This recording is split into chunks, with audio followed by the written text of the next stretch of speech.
Hi, it's Miss Hart here with chapter 19 of Charlotte's Web. It's called The Egg Sack. Next morning, when the first light came into the sky and the sparrows stirred in the trees, when the cows rattled their chains and the rooster crowed, and the early automobiles went whispering along the road, Wilbur awoke and looked for Charlotte. He saw her up overhead in the corner near the back of his pen. She was very quiet. Her 8 legs were spread wide. She seemed to have shrunk during the night. Next to her, attached to the ceiling, Wilbur saw a curious object. It was sort of a sack or cocoon. It was peach-colored and looked as though it were made of cotton candy. "Are you awake, Charlotte?" he said softly. "Yes," came the answer. "What is that nifty little thing? Did you make it?" "I did indeed," replied Charlotte in a weak voice. "Is it a plaything?" "Plaything? I should say not. It is my egg sack, my magnum opus." "I don't know what a magnum opus is," said Wilbur. "That's Latin," explained Charlotte. "It means great work.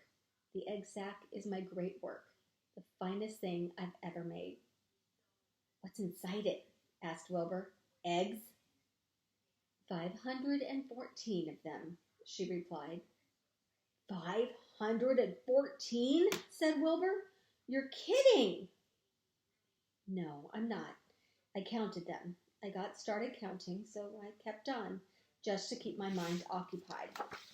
Here is Charlotte's magnum opus, her egg sack. Lots of baby spiders inside. Hey, Oliver.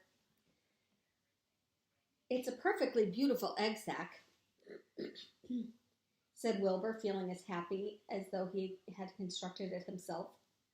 "Yes, it is pretty," replied Charlotte, patting the sack with her 2 front legs. "Anyway, I can guarantee that it is strong. It's made out of the toughest material I have. It's also waterproof. The eggs are inside and will be warm and dry."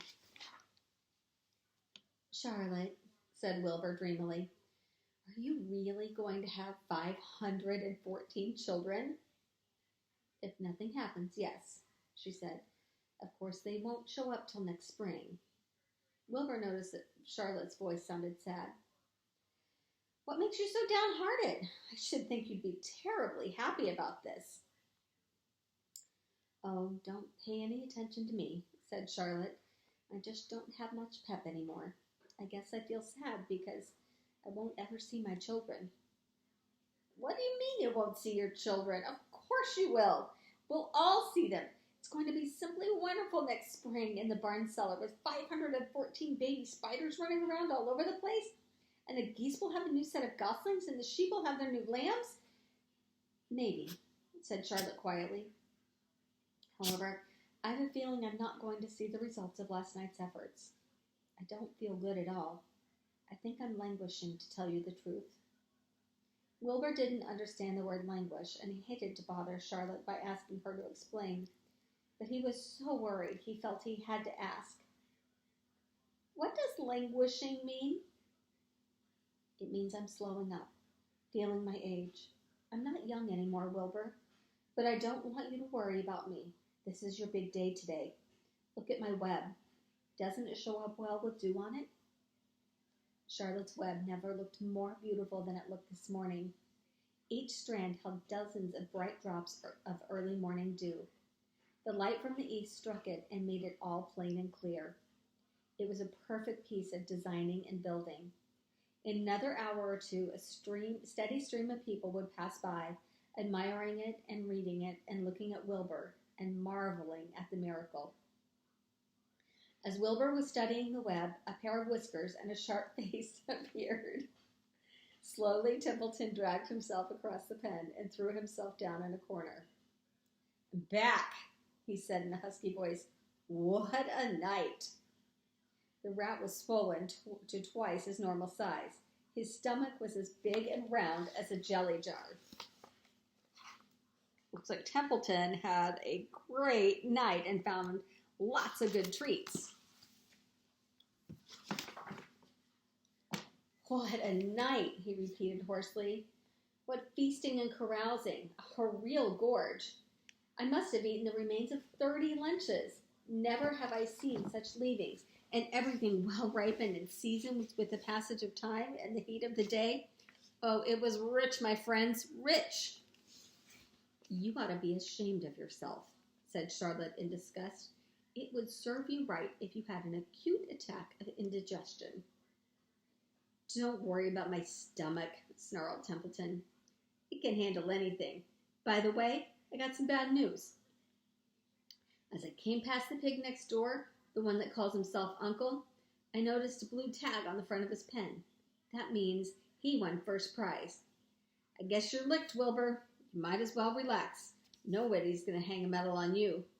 Furthermore, I wouldn't be surprised if Zuckerman changes his mind about you. Wait till he gets a hankering for some fresh pork and smoked ham and crisp bacon. He'll take the knife to you, my boy. Be still, Templeton, said Charlotte. You're too stuffed and bloated to know what you're saying. Don't pay any attention to him, Wilbur. Wilbur tried not to think about what the rat had just said. He decided to change the subject. Templeton, said Wilbur, if you weren't so dopey, you would have noticed that Charlotte has made an egg sack, and she's going to become a mother. For your information, there are 514 eggs in that peachy little sack. Is that true? Asked the rat, eyeing the sack suspiciously. Yes, it's true, sighed Charlotte. Congratulations, murmured Templeton. This has been a night. He closed his eyes and pulled some straw over himself and dropped into a deep sleep. Wilbur and Charlotte were glad to be rid of him for a while. At 9 o'clock, Mr. Arable's truck rolled into the fairgrounds and came to a stop at Wilbur's pen. Everybody climbed out. Look, cried Fern. Look at Charlotte's web. Look at what it says. The grown-ups and children joined hands and stood there, studying the new sign. Humble, said Mr. Zuckerman. Now, isn't that just the word for Wilbur? Everyone rejoiced to find that the miracle of the web had been repeated. Wilbur gazed up lovingly into their faces. He looked very humble and very grateful.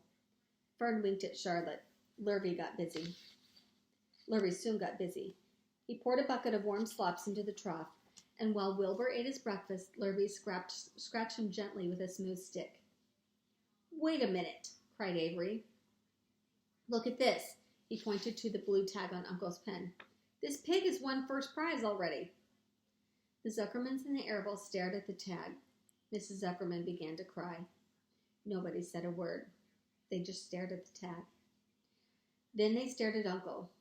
Then they stared at the tag again. Lurvy took out an enormous handkerchief and blew his nose very loud. So loud, in fact, that the noise was heard by the stable boys over at the horse barn. Can I have some money? Asked Fern. I want to go out on the midway.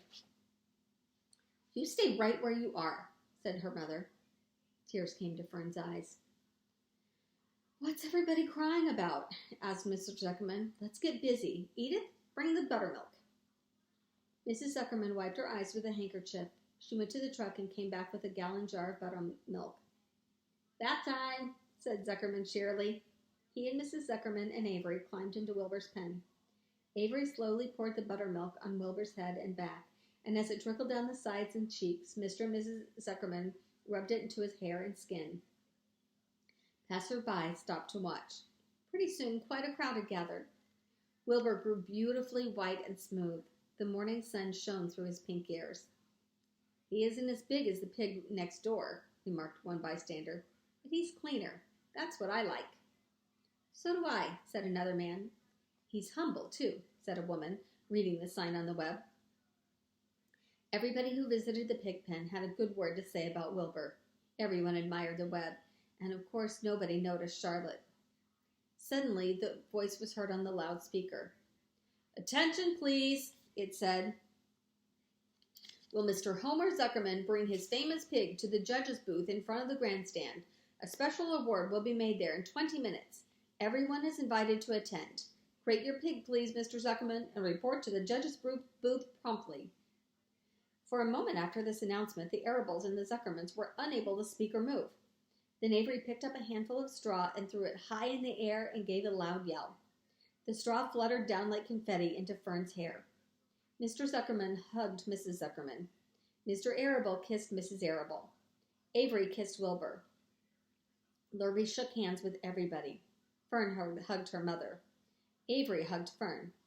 Mrs. Arable hugged Mrs. Zuckerman. Up overhead, in the shadows of the ceiling, Charlotte crouched unseen, her front legs encircling her egg sac.